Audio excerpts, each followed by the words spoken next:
আল্লাহ আমার রব, এই রবি আমার সব, দামে দামে তন মনে তারি অনুভব। তোমার দুনিয়াতে আমি যেদিকে তাকাই, অথই নিয়ামতে ডুবে আছি সবাই। পাক পাখালির গানে শুনি তসবিহ কালো রব, তসবিহ কালো রব। আল্লাহ আমার রব, এই রবি আমার সব। আসসালামু আলাইকুম, আলহামদুলিল্লাহ, আসসালাতু ওয়াসসালামু আলা রাসূলিল্লাহ। প্রিয় দর্শক, আপনারা যারা দেশে আছেন প্রবাসে, সবাইকে জানাই অনেক অনেক প্রীতি ও শুভেচ্ছা। শুরু হলো এনটিভি আয়োজিত এবং লাভ হেলো নিবেদিত অনুষ্ঠান আপনার জিজ্ঞাসা। আপনাদের সাথে আছি আমি জাইনুল আবেদিন আজাদ, আর আপনাদের মনোজাগর প্রশ্নের জিজ্ঞাসার জবাব দিচ্ছেন বিশিষ্ট আলেম ডক্টর মোহাম্মদ সাইফুল্লাহ। আসসালামু আলাইকুম রহমতুল্লাহি ওয়া বারাকাতুহু। প্রিয় দর্শক, চলুন তাহলে জিজ্ঞাসার জগতে। শুরুতে একটি ইমেল পাঠিয়েছেন সেতু, লিখেছেন, মহিলাদের তালিমে বলা হয় তাদের মুরব্বীদের মাশওয়ারা না শুনলে আমল কবুল হবে না। মহিলাদের কি তালিম সেটা আমার জানা নেই, আর মুরব্বী কারা, তারা কিসের মুরব্বী সেটা আমার জানা নেই। মুরব্বী বলতে আমাদের সমাজে বয়স লোকজ সেই শব্দ, সেটা হচ্ছে বয়স্ক লোকদেরকে মুরব্বী বলা হয় থাকে। কিন্তু এখন আপনি কি মুরব্বী কি বোঝাচ্ছেন সেটা আমার জানা নেই। থার্ড যে পয়েন্টটি, সেটা হচ্ছে কোনো ব্যক্তির বক্তব্য কথার জন্য আমল কবুল হবে না, এই কথা মোটেও সঠিক নয়, একেবারে ভিত্তিহীন। এমনকি কোনো আলেমের ফতোয়া যদি আপনি গ্রহণ না করেন, তাহলেও আপনার আমল কবুল হবে না, এই কথা বলার অধিকার নেই।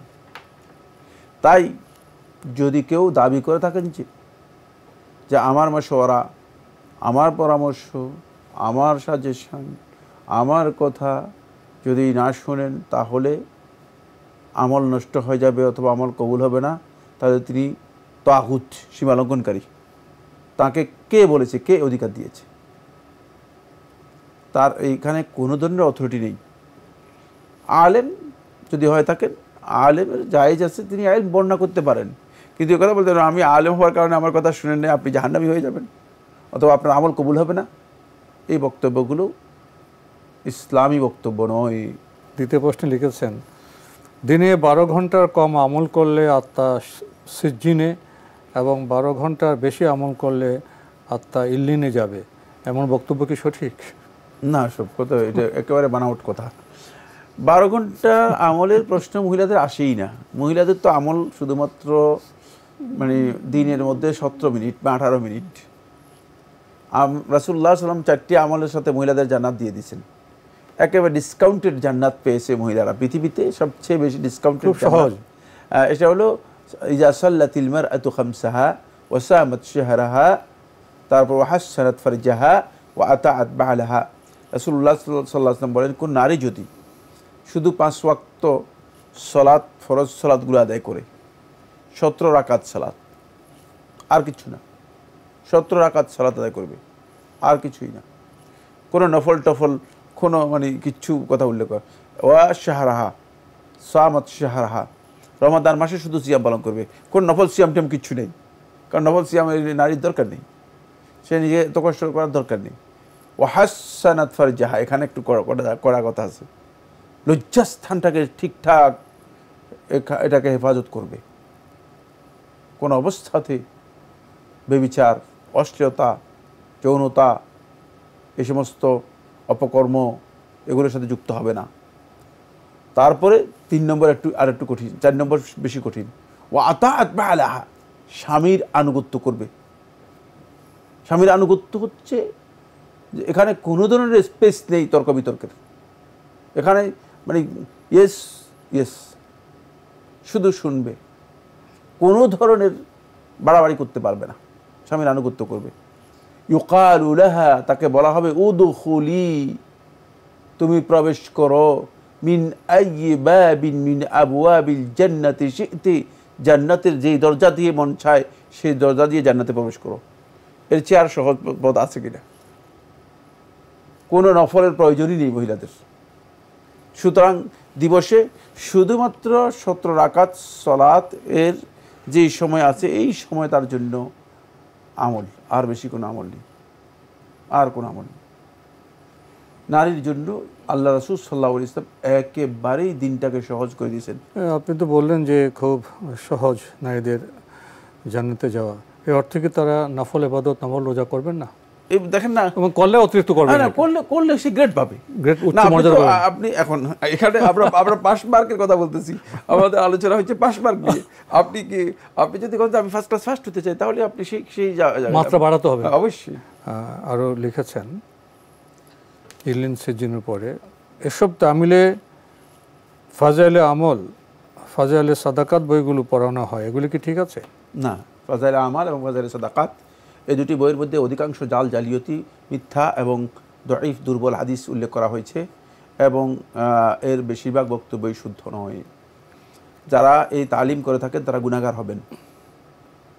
ফাজাইলে সাদাকাতের মধ্যে বেশিরভাগ মিথ্যা কথা, ফাজাইলে আমালের অনেক বই, অনেক মানে এর বেশিরভাগ কথাই বানাউট, মিথ্যা। এমনিই তো মানে হাদিসের মধ্যে জাল জয়ীফ হাদিস আছে, উপরন্তু যদি আপনি হাদিস বাদ দিয়ে মানুষের কারামত আর মানে স্বপ্নের কাহিনী উল্লেখ করেন, তাহলে এবার কী দশা হবে? এর মধ্যে স্বপ্নের কাহিনী আর কারামত, আবল তাবল কথাবার্তা অনেক উল্লেখ করে দিয়েছেন।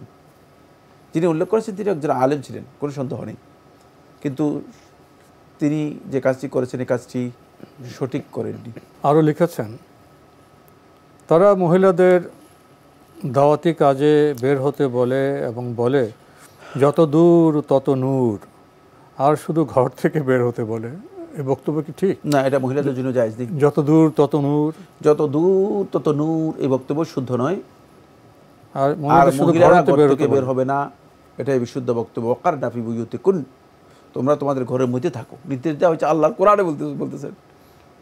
যেখানে নামাজের ক্ষেত্র, হ্যাঁ, নামাজের ক্ষেত্রে মসজিদে অনুমতি দেওয়া আছে, কিন্তু ঘরটাই মসজিদে অনুমতি মানে মসজিদে রাসূল সাল্লাল্লাহু আলাইহি ওয়াসাল্লাম বাধা দিয়ে নিষেধ করেছেন। তারপরে রাসূলুল্লাহ সাল্লাল্লাহু আলাইহি ওয়াসাল্লাম নামাজের ব্যাপারে বলেছেন যে উত্তম হচ্ছে ঘরে পড়বে।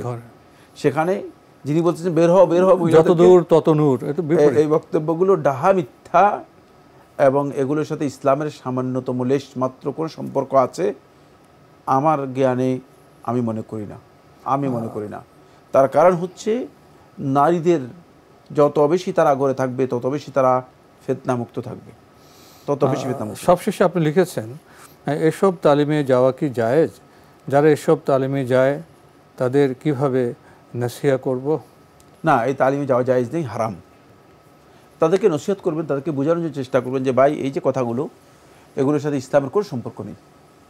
আর 2 নম্বর বিষয় হচ্ছে নারীদের জন্য ইসলাম যে বিধান দিয়েছে সে বিধান হচ্ছে আল আসলু আল ওয়াকরু ফিল বুয়ুত। নারীদের আসল হচ্ছে নারীরা ঘরের মধ্যে থাকবে। ইনদাল হাজা ফাকাত ইয়াখরুজনা, শুধু নারীরা যখন তাদের প্রয়োজন দেখা দিবে তখন বের হবে। নারীদের দাওয়াতি কাজের জন্য বের হওয়ার বিষয়টি আল্লাহ রাসূল সাল্লাল্লাহু আলাইহি ওয়াসাল্লামের কোনো সুন্নাহ বা কোনো বিধান থেকে প্রমাণিত হয়নি এবং সালাফদের আমল থেকেও প্রমাণিত হয়নি। নারীরা নিজেদের মধ্যে যে সমস্ত যতটুকু সম্ভব নিজেদের গণ্ডির ভিতরে ততটুকু করবে, কিন্তু নারীরা মানে আলাদাভাবে দাওয়াতি কাজের জন্য জায়গায় জায়গায় গিয়ে বের হয়ে যে দাওয়াতি কাজ করবে এই ধরনের কোনো বিধান নারীদের দেওয়া হয়নি। এটা যাপিত জীবনের স্বাভাবিক জীবনযাপনের একটা বিশেষ উদ্যোগ নিয়ে। 2 নম্বর বিষয় হচ্ছে সেটা হলো আগে জানলেই তো আপনি দাওয়াতি কাজ করবেন, ঠিক না? এখানে আপনাকে বলা হচ্ছে বের হও, জানার কথা কোথায় আছে? না জেনে যদি আপনি বের হন, যত দূর তত নূর। এইটা খুব সুন্দর হয়েছে। আমাদের হাতে একটি ইমেল পাঠিয়েছেন নুরুল ইসলাম, লিখেছেন আপনাদের দুজনকে এবং এনটিভি পরিবারকে অনেক ধন্যবাদ এমন প্রয়োজনীয় অনুষ্ঠান উপহার দেওয়ার জন্য। আপনাদের অনুষ্ঠান তথা আপনার জিজ্ঞাসা সত্যি প্রশংসার দাবিদার। আল্লাহ আপনাদের ভালো রাখুন। আপনি আমাদের একজন উত্তম দর্শক, আপনি ইসলাম জানার চেষ্টা করছেন, আল্লাহ আপনাকেও ভালো রাখুন। আমরা আপনার প্রশ্নে যাচ্ছি। 1, মানুষ ঘুমায় ঠিক, তবে আত্মা কি ঘুমায়? ধন্যবাদ এই ভাইকে। হ্যাঁ, মানুষের ঘুমের সাথে মানুষের আত্মার ঘুম হয়। কারণ মানুষ এই সত্তাটা 2 ভাগে বিভক্ত। একটা হচ্ছে মানে বাহ্যিক অবয়ব, অবকাঠামো, আর একটা হচ্ছে ইন্টারনাল সত্তা, এটাকে জিসমুল লাতিফ বলা হয় থাকে, মানে সূক্ষ্ম অবয়ব। সূক্ষ্ম অবয়ব যেটা হচ্ছে নাফস, এটা হচ্ছে আত্মা। মানে একজন মানুষ ঘুমিয়ে যাওয়ার পরে তার আত্মাটা, মানে তার আত্মাও কী হয়ে যায়, ঘুমিয়ে যায়। তবে আত্মার এই ঘুমিয়ে যাওয়ার সম্পর্কটা কোন ধরনের, সেটা নিয়ে আহলুল ইলমের মধ্যে ইখতিলাফ রয়েছে। আহলুল ইলমের মধ্যে অধিকাংশ আহলুল ইলমের কথা বলেছেন যে মানে আত্মার এই সম্পর্কটা শরীরের সাথে মানে একটা অংশে সম্পর্কটা মানে জাগ্রত থাকে, খুব সামান্য একটা অংশে মানে এটা শরীরের সাথে সম্পৃক্ত থাকে, যাতে করে যখনই তাকে জাগানো হবে তখন সে জাগ্রত হতে পারে। পরে একজন মানুষকে দেখেন যদি গভীর ঘুমে থাকে, তাকে জাগ্রত করলে সে ক্ষতিগ্রস্ত হতে পারে, হার্ট অ্যাটাক করতে পারে, স্ট্রোক করতে পারে ইত্যাদি। কারণ ওই যে আত্মার যে মানে সম্পর্কটা দূরে দূরে, যত গভীর হবে ঘুম তত সম্পর্কটা দূরবর্তী সম্পর্ক হয়ে যাবে। যত আত্মার সম্পর্কটা কাছাকাছি থাকবে মানে তত আপনি তাকে জাগালে তিনি খুব দ্রুত সজাগ হতে পারবেন। অনেককে দেখা যায় যে আপনি 10 বার ডাকলেও জাগতে পারে না। তো এর কারণ হচ্ছে যে আত্মার সম্পর্কটা মানে আত্মার সম্পর্কটা দেহ থেকে মানে আলাদা হয়ে গিয়েছে এবং সেই সম্পর্কটা মানে সূক্ষ্ম একটা সম্পর্ক তৈরি হয়েছে। সেই সম্পর্কটা কেমন এটা মানে আল্লাহ সুবহানাহু ওয়া তাআলা সবচেয়ে ভালো জানেন। তবে আল্লাহ সুবহানাহু ওয়া তাআলা মানে এই সম্পর্কটা এত লতিফ, এত সূক্ষ্ম করেছেন যে মানে মানব দেহের সাথে ওই রূহের আত্মার ওই সম্পর্কটা মানে অনেক দূর থেকে মানব দেহের সাথে এটা সম্পৃক্ত হয়ে থাকে। যখন আল্লাহ সুবহানাহু ওয়া তাআলা জাগ্রত হওয়ার বিধান দেন তখন জাগ্রত হয়ে যায়। আর যদি জাগ্রত না করেন তখন আর সেই আত্মা ফিরে আসে না। তখন ওই যে আল্লাহ রাব্বুল আলামিন যে নিয়ে গেছেন সেভাবে সেইটা চলে যায়, সেভাবে সেটা আলাদা বিচ্ছিন্ন হয়ে যায়। সুতরাং ঘুমটা হচ্ছে মূলত আখুল মৌত, মৃত্যুর ভাই। তো মৃত্যুর ভাইটা মানে অনেকটা মৃত্যুর কাছাকাছি, এক ধরনের মৃত্যু। হ্যাঁ, এক ধরনের মৃত্যু। ঘুমলে আত্মা কি শরীর থেকে বিচ্ছিন্ন দূরে চলে যায়? হ্যাঁ হ্যাঁ, দূরে যায়, কিন্তু মানে কতটুকু দূরে যায়, কোথায় যায় মানে এটা আল্লাহ তাআলা ফেরেশতাদের মাধ্যমে নিয়ন্ত্রণ করেন। অনুপাত আছে বোধহয়। তো হালকা ঘুমে কাছে থাকে বোধহয়। হ্যাঁ, গভীর ঘুম যেটা সেটা অনেক অনেক দূরে চলে যায়। আর যেটা হালকা ঘুম রয়েছে সেটা কাছাকাছি অবস্থান থাকে, অনেক কাছাকাছি অবস্থান থাকে, কিন্তু সেটা আল্লাহ সুবহানাহু ওয়া তাআলা জানেন এর কাইফিয়ত বা কোন কেমন হবে। পুনরুত্থানের ফুৎকারের চিত্রটা কেমন হবে, সেদিন কি হবে মানুষের? আত-তাযকিরা বিআহওয়ালিল আখিরার মধ্যে ইমাম কুরতুবী রাহিমাহুল্লাহ তাআলা উল্লেখ করেছেন যে পুনরুত্থানটা মানে এমন হবে যে ইসরাফিল আলাইহিস সালাম সিংহায় ফু দেবেন। সিংহায় ফু দেওয়ার পরে মানুষগুলো ঠিক চারাগাছ যেভাবে মানে জমিন থেকে উদ্গীরণ উঠতে থাকে, ঠিক এভাবে চারাগাছের মতো মানুষগুলো উঠতে থাকবে। মানবদেহের মধ্যে একটা অংশ আছে, এটার নাম হচ্ছে আজজুজ দানাব। এর নাম হচ্ছে আজজুজ দানাব। রাসূলুল্লাহ সাল্লাল্লাহু আলাইহি ওয়াসাল্লাম হাদিসের মধ্যে বলেছেন, হাদিসটি শেখ নাসিরউদ্দিন আলবানী রাহমাতুল্লাহ সহি বলেছেন, ওই যে আজজুজ দানাব এটা কোনোদিন ধ্বংস হয় না। এটি এমন একটি মানে কোলন অথবা এমন একটা মানে অর্গান যেটা কোনো কিছুতে ধ্বংস হবে না।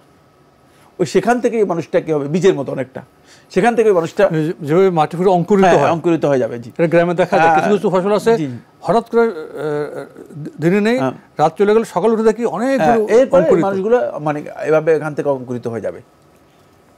তারপরে উঠার পরে মানুষগুলো ইয়ানসিলুন দৌড়তে থাকবে। ফাইজাহু মিনাল আজদাস ইয়ানসিলুন, এই কবরগুলো থেকে এই সমস্ত জায়গা থেকে তারা উঠেই দৌড়াতে থাকবে, দৌড়াতে এক জায়গায় একত্রিত হবে, এবং এটাই হচ্ছে নুশুর। তারপরে মাহশার, সবাইকে হাশরের ময়দানে একসাথ করা হবে। বাকি এটা কি আমি দেখছি, আপনি দেখছেন, অথবা কেউ দেখছে? মানে যতটুকু এই প্রশ্ন বোঝা যায়, এগুলো চিন্তা করতে গেলে তো আপনার খেয়ে হারিয়ে ফেলতে হয়। এই প্রশ্ন করাটাই অবান্তর। কারণ হচ্ছে এর প্রক্রিয়া কি আল্লাহ তাআলা ছাড়া আর কেউ জানেন না। আমরা যতটুকু জেনেছি এতটুকু কথা বলেছি, এগুলো নিয়ে গবেষণা করার কোনো প্রয়োজন নেই, কারণ এগুলো গবেষণার যোগ্য বিষয় নয়, এগুলো আন্দাজে বলারও বিষয় নয়, গবেষণাযোগ্য বিষয় না, গবেষণা করে এখান থেকে কোনো কিছু বের করার নেই। এগুলোর সাথে শুধুমাত্র আমাদের ইমানের সাথে জড়িত যে বাস অবশ্যই হবে, পুনরুত্থান অবশ্যই হবে, এটা আমরা বিশ্বাস করি। রাসূলুল্লাহ সাল্লাল্লাহু আলাইহি ওয়াসাল্লাম যে কথাগুলো বলেছেন সেগুলো অবশ্যই হাদিসের মধ্যে বিস্তারিত আছে। মানুষগুলো উঠবে, ইউবআসুন নাসু ইয়াউমাল কিয়ামাতি হুফাতান উরাতান গুরলা, এগুলো হাদিসের মধ্যে আছে। কিয়ামতের দিন তাদেরকে উত্থান করা হবে, হুফাতান, তারা উরাতান, তারা পায়ে কোনো স্যান্ডেল থাকবে না, গায়ে কোনো শরীরে কাপড় থাকবে না, গুরলান, ঠিক আগে যেভাবে ছিল সেভাবেই, কোনো ধরনের শরীরের মধ্যে কিছুই নেই। একজন শিশু যেভাবে জন্ম হয়, মানে শরীরের মধ্যে দাড়ি মানে এগুলো কিছুই থাকবে না, মানে একেবারে আপনি ওই যে মানুষ, সেই মানুষের মানে ফুল মানুষে আসবেন, কিছু অংশ বাদ দিয়ে আসবেন না, মানে যেহেতু কিছু অংশ বাদ দিয়ে আসবেন, তবে সবাই না, বিভিন্ন জনের পুনরুত্থানের ব্যাপারে বিভিন্ন হাদিস রয়েছে, মানে বিস্তারিত কথা আছে এখানে। সব অবস্থাতে একরকম হবে, তবে হ্যাঁ, তবে এটা হচ্ছে কমন বক্তব্য, এভাবে মানে মানুষগুলো হাসরের ময়দানে এসে উত্থিত হবে। জি। আরও একটি ইমেল পাঠিয়েছেন রফিকুল হায়দার চৌধুরী। রফিক লিখেছেন, পবিত্র কোরআনে আল্লাহ পাক ইরশাদ করেছেন, তোমরা অবাধ যৌনাচারে লিপ্ত হতে পারবে না অথবা লুকিয়ে লুকিয়ে প্রেম করতে পারবে না, সূরা আল মায়েদা আয়াত 5। অথচ বই পুস্তকে প্রেমের বিভিন্ন প্রকারের মিথ্যা বানোয়াট কিচ্ছা কাহিনী ছাপিয়ে আমাদের তরুণ সমাজকে বিপথে পরিচালিত করছে। অত্যন্ত স্পর্শকাতর এই বিষয়টি আমাদের ধর্মীয় পাঠ্যপুস্তকে অন্তর্ভুক্তিকরণে আলেম সমাজের ভূমিকা কি হতে পারে? ধন্যবাদ ভাইকে। তিনি জানতে চেয়েছেন যে আলেম সমাজের ভূমিকা কী হতে পারে। আলেমরা প্রতিবাদ করবে যদি এমন বিষয় পাঠ্যপুস্তকে সিলেবাসভুক্ত করা হয়, তাহলে আলেমদের উচিত হচ্ছে আলেমরা এই বিষয়গুলো সম্পর্কে প্রতিবাদ করা, স্পষ্ট করে এর বিরুদ্ধে বক্তব্য দেওয়া এবং যারা করেছে তাদের এই বিষয়গুলো দৃষ্টিতে নিয়ে আসা। বাকি মোদ্দা কথা হচ্ছে এখানে এই যে যারা আসলে এই সিলেবাস কারিকুলাম এগুলো তৈরি করছেন, তারা উদ্দেশ্য প্রণোদিতভাবেই মূলত এই জাতির যুবক যুবতীদেরকে পথভ্রষ্ট করার জন্য অথবা তাদের চরিত্র ধ্বংস করার জন্য এই ধরনের আয়োজনগুলো অথবা এই ধরনের সিলেবাস কারিকুলাম তৈরি করা হচ্ছে। এটা এমনি যেই তারা মানে ভুলে করে ফেলছে অথবা হঠাৎ করে হয়ে গিয়েছে, কাকতালীয়ভাবে ঘটে গিয়েছে, ব্যাপারটি এমন নয়। তারা যেভাবে গঠিত হয়েছে সেভাবে গঠিত করতেও তারা চাচ্ছে যে মানে এমন একটি প্রজন্ম তৈরি হোক, যে প্রজন্ম উলঙ্গ প্রজন্ম, অশ্লীল প্রজন্ম, যেই প্রজন্ম বন্য প্রজন্ম, যে প্রজন্মের মধ্যে কোনো সভ্যতা থাকবে না অথবা কোনো সংস্কৃতি থাকবে না। তো এই ধরনের চিন্তাধারা যদি থাকে তাহলে অবশ্যই এক্ষেত্রে সবাইকে সহযোগিতা করতে হবে। শুধু আলেমদের ভূমিকা জিজ্ঞেস করতেছেন, আপনার ভূমিকা কি? যিনি প্রশ্ন করছেন তাদের ভূমিকা আছে না? হ্যাঁ, তো অবশ্যই জাতির সকলের ভূমিকা থাকা প্রয়োজন, কারণ একটি জাতিকে ধ্বংস করে দিলে তাহলে আর তার দাঁড়ানোর কোনো সুযোগ থাকবে না। এই জন্য আখলাক যদি কোনো জাতির ধ্বংস হয়, সে জাতির ধ্বংস অপরিহার্য। সেক্ষেত্রে অবশ্যই প্রত্যেকে এখানে ভূমিকা রাখার বিষয় রয়েছে। মানে প্রত্যেকে শুধুমাত্র আঙ্গুল ইশারা করেন আলেমদের দিকে, মানে কি তারা মনে করেছেন না আলেমরা ইসলামের কোনো মানে সোল এজেন্ট কিনা? না, কিচ্ছু না। আল্লাহর প্রত্যেক বান্দাকে তো সবাই এর জন্য জবাবদিহি করতে হবে। আলেমরা ইসলামের সোল এজেন্ট নন। আলেমরা মানে ইসলাম সম্পর্কে জেনেছেন এতটুকু, মানে তাদের অতিরিক্ত জ্ঞান, অতিরিক্ত বিষয় জানছেন বলেই তারা বলবেন, কোনো সন্দেহ নেই। কিন্তু আপনি চুপ করে থাকবেন, আপনি তো এটা বুঝতে পারতেছেন, আরেকজন বুঝতে পারতেছে, যেটা নৈতিকতার একটা বড় ধরনের স্খলন হচ্ছে। এখানে মানুষদেরকে আখলাক থেকে বিচ্যুত করে অন্যদিকে নিয়ে যাওয়া হচ্ছে, মানুষকে বন্য পশু বন্য সভ্যতার দিকে নিয়ে যাওয়া হচ্ছে। সুতরাং এই বিষয়গুলো যাদের আমাদের জ্ঞান হয়েছে, আমরা চুপ করে থাকবো কেন? আর আলেমদের ভূমিকা কি সেটার জন্য অপেক্ষা করবো কেন? প্রশ্নই আসে না। প্রত্যেকের দায়িত্ব রয়েছে এখানে। জি, তো আজকে আমাদের এখানে শেষ করতে হচ্ছে। আপনাকে অনেক ধন্যবাদ। আপনাকে অনেক ধন্যবাদ। প্রিয় দর্শক, আমরা দেখছিলাম অ্যান্টিভি আয়োজিত এবং লাভ হেলো নিবেদিত অনুষ্ঠান আপনার জিজ্ঞাসা। আমাদের অনুষ্ঠান আপনারা অ্যান্টিভি অনলাইনেও দেখতে পারবেন, ভিজিট করুন www.antvbd.com। এছাড়া ইউটিউবে এবং আমাদের ভেরিফাইড ফেসবুক পেজে অনুষ্ঠান দেখতে পারবেন। শেষের যে প্রশ্নটি করেছে বিস্তারিত আলোচনার দাবি রাখে আমরা সংক্ষেপে জবাব দেওয়ার চেষ্টা করেছি। সাহিত্য সংস্কৃতি তো সমাজে পৃথিবীতে অতীতে ছিল, এখনও আছে, কিন্তু সব সাহিত্য সংস্কৃতির গল্পের ইতিহাস একরকম ছিল না। সমালোচনার বিষয় ছিল, আবার উপকারী বিষয় ছিল আমাদের লক্ষ্য করতে হবে সৃজনশীল সাহিত্যের লক্ষ্য কী। সমাজকে সামনে রাখতে হবে, ব্যক্তিকে সামনে রাখতে হবে, মানুষ যাতে উন্নত মানুষ হিসেবে পরিগঠিত হতে পারে, উন্নত চেতনার অধিকারী হতে পারে, সে বিষয়গুলো যদি আসে আমাদের সাহিত্যে, গল্প, উপন্যাসে, তাহলে তো মন্দ নয়। কিন্তু আমরা কী আনছি? ভুল আনলে, অপবিষয় আসলে, যৌনাচারের বিষয়গুলোকে খুব উলঙ্গভাবে প্রকাশ করলে তো আপত্তি আসবেই। সতর্কতা প্রয়োজন, সংযমী হওয়ার প্রয়োজন। আসুন আমরা সে পথে অগ্রসর হই। চিঠি লিখুন, প্রশ্ন পাঠান আমাদের ঠিকানায়। পরিচালক আপনার জিজ্ঞাসা, এনটিভি, বিএসসিসি ভবন, ৭ম তলা, ১০২ কাজী নজরুল ইসলাম এভিনিউ, কারওয়ান বাজার, ঢাকা ১২১৫। ইমেল অ্যাড্রেস আপনার জিজ্ঞাসা @ntvbd.com। মহান আল্লাহ আমাদের সবাইকে নিরাপদে রাখুন, রাখুন শান্তিতে। আসসালামু আলাইকুম। আল্লাহ আমার রব, এই রবি আমার সব, দামে দামে তুন মনে তারি অনুভব। তোমার দুনিয়াতে আমি যেদিকে তাকাই, অথই নিয়ামতে ডুবে আছি সবাই। পাক পাখালির গানে শুনি তসবি কলরব, তসবি কলরব। আল্লাহ আমার রব, এই রবি আমার সব।